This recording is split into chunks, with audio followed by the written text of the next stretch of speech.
কল্পনা করুন এমন এক পৃথিবীর কথা যেখানে মধ্যপ্রাচ্যের প্রতিটি দেশ একে অপরের দিকে পারমাণবিক মিসাইল তাক করে বসে আছে।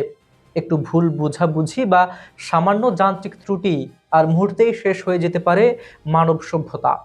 2025 সালে বেজিংয়ের সেই ঐতিহাসিক কুচকাওয়াজে পুতিন, শি জিনপিং আর কিম জং উনের এক সারিতে দাঁড়ানো কি আমাদের সেই ভয়াবহ ভবিষ্যতের দিকেই ইঙ্গিত দিচ্ছে? বিশ্ব রাজনীতিতে কি তবে ডুমসডে বা কেয়ামতের ঘন্টা বেজে গেল? বিশ্ব ভূরাজনীতিতে এখন এক অস্থির সময় চলছে। এতদিন আমরা ক্ষমতার যে ভারসাম্য দেখে এসেছি তা এখন পুরোপুরি পাল্টে যাওয়ার পথে। একদিকে আমেরিকার নেতৃত্বাধীন পশ্চিমা শক্তি আর অন্যদিকে চীন ও রাশিয়ার অঘোষিত এক শক্তিশালী সামরিক জোট। কিন্তু এই সমীকরণে সবচেয়ে বড় মোড় ঘুরিয়ে দিয়েছে ইরান। ইরান এখন আর কেবল রাশিয়ার বন্ধু নয়, বরং এই নতুন ব্লকের এক অবিচ্ছেদ্য অংশ। কিন্তু আসল শঙ্কার জায়গাটা অন্যখানে। বিশ্বজুড়ে এখন একটাই প্রশ্ন, ইরান যদি সত্যি পারমাণবিক শক্তিধর হয়ে ওঠে তবে কি হবে? তেহরানের হাতে পারমাণবিক বোমা আসা মানে কি সৌদি আরব, তুরস্ক কিংবা মিশর হাত গুটিয়ে বসে থাকবে? নিশ্চয়ই না। শুরু হবে এক ভয়াবহ পারমাণবিক প্রতিযোগিতা। মধ্যপ্রাচ্যের মরুভূমির নিচে তখন তেলের খনির চেয়ে পারমাণবিক বোমার মজুদ বেশি থাকবে। এই অঞ্চলের নিয়ন্ত্রণ যদি সামান্যতম হাতছাড়া হয় তবে তা পুরো পৃথিবীর জন্য এক মহাপ্রলয় ডেকে আনবে। সুপ্রিয় দর্শক, টপ নিউজের আজকের ভিডিওতে আমরা বিশ্লেষণ করব বেজিং, মস্কো, পিয়ংইয়ং অক্ষশক্তি আসলে কোন মিশনে নেমেছে। ইরান কি সত্যি পরমাণু বোমা বানাতে চলেছে? আর এই প্রতিযোগিতায় মধ্যপ্রাচ্য কি শেষ পর্যন্ত ধ্বংসের দ্বারপ্রান্তে পৌঁছে যাবে?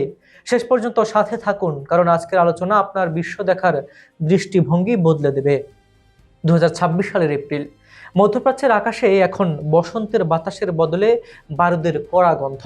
দুনিয়া জুড়ে আজ একটাই প্রশ্ন, ইরান কি তবে পারমাণবিক বোমা বানিয়েই ফেললো?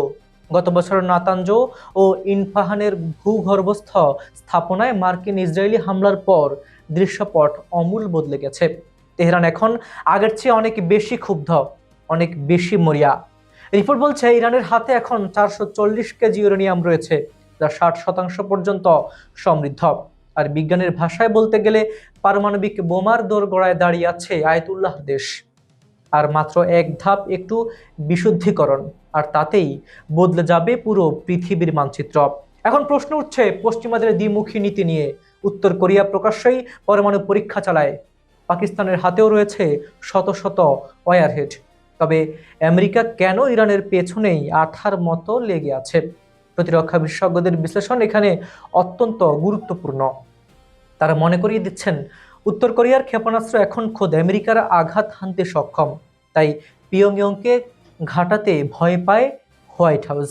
আর অন্যদিকে পাকিস্তানের পরমাণু অস্ত্র নিয়ে পশ্চিমাদের চিন্তা কিছুটা কম। কেন?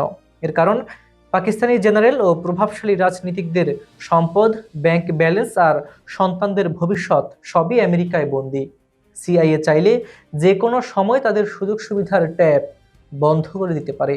কিন্তু ইরান, তারা সম্পূর্ণ ভিন্ন ধাঁচের এক জেদি শক্তি। তাদের বশ মানানো বা অর্থনৈতিক প্রলোভন দেখানো অসম্ভব। পরমাণু অস্ত্রের দাপট যে সবসময় কাজ করে না তার প্রমাণ মিলেছে 2025 সালের মে মাসে।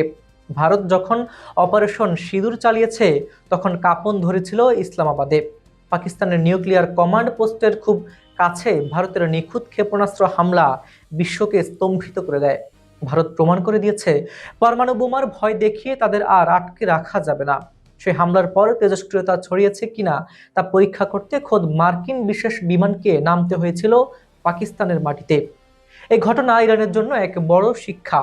পরমাণু অস্ত্র থাকলে যে হামলা ঠেকানো যাবে তা কিন্তু নয়। ইরান উত্তর কোরিয়া বা পাকিস্তানের মতো নয়। তাদের পারমাণবিক স্থাপনাগুলো মাটির এত গভীরে যে আকাশপথে হামলা চালিয়ে সেগুলো ধ্বংস করা প্রায় অসম্ভব ব্যাপার। 2025-এর হামলার পর ইরান এখন আরও সতর্ক। তারা তাদের ল্যাবরেটরিগুলো মাটির আরও গভীরে নিয়ে গেছে, যেখানে বাংকার বাস্টার বোমাও পৌঁছাতে পারবে না। তেহরান এখন আর পারমাণবিক তলোয়ারের শান দিচ্ছে এমন এক জায়গায় যা দৃশ্যপটের আড়ালে লুকিয়ে রয়েছে। ভূরাজনীতিতে এখন নতুন মেরুকরণ স্পষ্ট। 2025 সালে বেইজিংয়ের সেই ঐতিহাসিক কুচকাওয়াজে পুতিন, শি জিনপিং এবং কিম জং উনের উপস্থিতি এক শক্তিশালী সংকেত দিয়েছিল। একদিকে পশ্চিমা শক্তি আর অন্যদিকে রাশিয়া, চীন সমর্থিত দেশগুলোর এই জোট। ইরান এই ব্লকের এক অবিচ্ছেদ্য অংশ। যদি ইরান পারমাণবিক শক্তিধর হয়ে ওঠে, তবে সৌদি আরব, তুরস্ক বা মিশরও হাত গুটিয়ে বসে থাকবে না। শুরু হবে এক ভয়াবহ পারমাণবিক প্রতিযোগিতা। মধ্যপ্রাচ্যের প্রতিটি দেশ তখন বসে থাকবে পারমাণবিক বোমার উপর, যার নিয়ন্ত্রণ সামান্য হাতছাড়া হওয়া মানেই কিয়ামতের ঘণ্টা বেজে ওঠা। আপনার ব্যবসা বা প্রতিষ্ঠানকে আরও বড় পরিসরে পৌঁছে দিতে চান? আপনার ব্র্যান্ডকে তুলে ধরুন হাজার হাজার মানুষের সামনে, সহজেই, দ্রুতই। নতুন গ্রাহক খুঁজছেন? বিক্রি বাড়াতে চান? অনলাইনে পরিচিতি গড়ে তুলতে চান? তাহলে আর দেরি কেন? আজই আমাদের সঙ্গে যোগাযোগ করুন। নাম্বার দেওয়া আছে ডেসক্রিপশনে। আপনার সফলতার যাত্রায় আমরা আছি আপনার পাশে। সুপ্রিয় দর্শক, আমাদের ভিডিওগুলো আপনারা পৃথিবীর কোন প্রান্ত থেকে দেখছেন কমেন্টে জানিয়ে দিন। গতকালকের ভিডিওর সেরা 3টি কমেন্ট এখনই আপনারা স্ক্রিনে দেখতে পাবেন।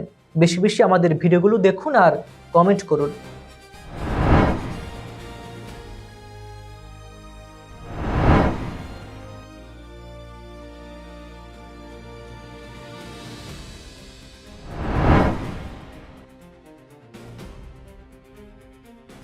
বন্ধুরা, যে পারমাণবিক বোমার চাবিকাঠি একসময় কেবল পরাশক্তিদের হাতে ছিল, তা এখন মধ্যপ্রাচ্যের তপ্ত মরুভূমিতে বারুদের মতো ছড়িয়ে পড়তে শুরু করেছে। মনে রাখবেন, পারমাণবিক যুদ্ধ মানে কোনো পক্ষের জয় নয়, বরং মানব সভ্যতার চিরস্থায়ী পরাজয়। ইরান কি শেষ পর্যন্ত বোমাটি ফাটিয়ে দেবে, নাকি তার আগেই মধ্যপ্রাচ্যের মানচিত্র থেকে কোনো দেশ চিরতরে মুছে যাবে? বেজিং, মস্কো, পিয়ংইয়ং জোট কি ওয়াশিংটনকে হাঁটু গেড়ে বসতে বাধ্য করবে? প্রশ্ন অনেক, কিন্তু উত্তর লুকিয়ে আছে সময়ের গর্ভে। সুপ্রিয় দর্শক, পরবর্তী ভিডিওতে আমরা ফাঁস করব সেই গোপন নথি, যা বলে দিচ্ছে আগামী কয়েক মাসের মধ্যে কোনো দেশ প্রথম হামলার ট্রিগারে আঙুল রাখতে যাচ্ছে। সেই রোমাঞ্চকর বিশ্লেষণ মিস করতে না চাইলে এখনই চ্যানেলটি সাবস্ক্রাইব করে বেল আইকনটি চেপে রাখুন।